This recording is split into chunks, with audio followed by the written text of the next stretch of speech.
Hi, I think this is the last video I'm going to make for the year. Might be the last video I make for a while. I don't really like showing my face and chatting, but I feel like it's really important to just get these messages out because I know I'm not the only one thinking them. So if you're thinking them, this is for you, if this is something that like you can relate with, something that you feel like, all right, this guy's saying something that I've been feeling too, and this is for you. You're not alone. You're not alone. You're not crazy. Yeah, maybe you're crazy, but you're not alone at least. Just kidding, you're not crazy. The world is just a wild place. And there's something that I wanna talk about really quickly. It's about collective PTSD. So I'm not here to posit or create like new theories or anything. I don't like that. What I really just want to point out is that there are specific students in the field of psychology within the last 100 years who have made like claims. Carl Jung is one of them, right?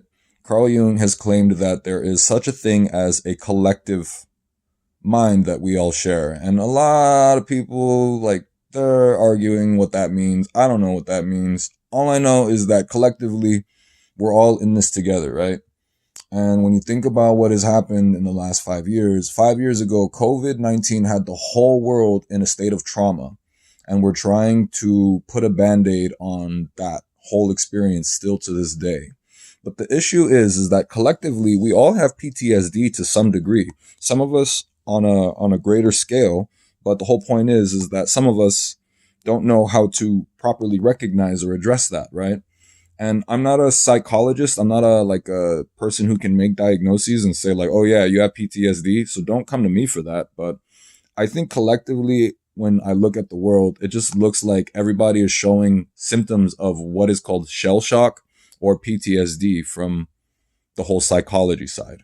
Now, what that means is I don't know, but the way that I understand how trauma works is trauma has a 7-year cycle, right? So from the moment of that first traumatic experience, every 7 years after, there is a series of cascading effects that respond from the trauma. And a lot of that is because our brain is still processing, our brains are still processing, our brains are still processing all of the information that we have still in our procedural memory, which is basically your muscle memory. So like in your muscle memory, there's this trauma that is still existing. There's, for some people, some in a delayed sense, there's a sleeping giant of trauma, right? And collectively, we're all going through this. We're seeing that in the world. We're seeing it take place. But the thing that nobody is talking about is the 7-year cycle that trauma tends to have. There's a 7-year cycle that every 7 years, if you do not address certain aspects of your trauma, they will come back. And like Sigmund Freud has said, certain emotions do not go away when you bottle them up. They just come back and manifest in uglier ways. This is how possibly people are diagnosed with autoimmune disorders or even something like a psychosomatic illness, right? Something that does not fit a biomedical understanding. Now, I'm saying all of this for one reason. Tomorrow is the first year of 2026. 6 years into the traumatic cycle. Look into what happened on 2001 and 7 years after 2001.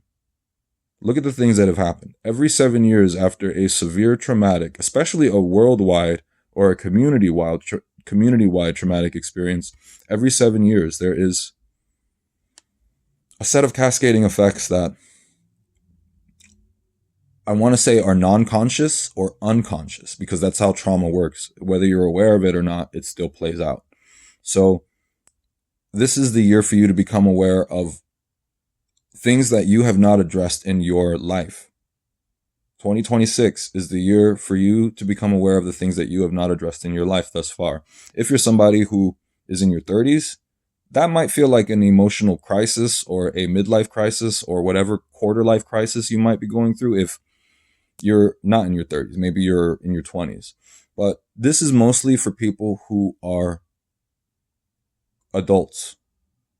Kids are going to be affected by the adult trauma, and there's this thing called repressed emotions that allow for you to be a subject of being preyed on by your own fears and the collective fears that we all share as humans. So I'm going to say that, and I'm just going to go. This is, like I said, the last thing I'm going to say for the year. I'm probably talking a lot of nonsense to some of you, but just remember 3 things. Take away these 3 things from what I'm saying. Collective PTSD or collective trauma. Doesn't have to be a disorder. It could just be collective trauma. Consider collective trauma. Consider the 7-year cycle that trauma tends to play through.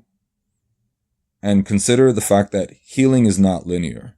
So even if there's a 7-year cycle, pay attention to the fact that healing is more of like a spherical experience. It's not linear. Some things you come back to, some things you go in a different direction from, some things you come back to and you're like, I thought I worked on this already. And then you're back out there again in a different direction or in the same direction that you were going in, because healing is a spherical experience, not a linear one. What I mean by that is healing does not follow a 1, 2, 3 step process. Cool. All right. I'll see y'all. I'm done. You might not see me for a while. Maybe you will. Who cares?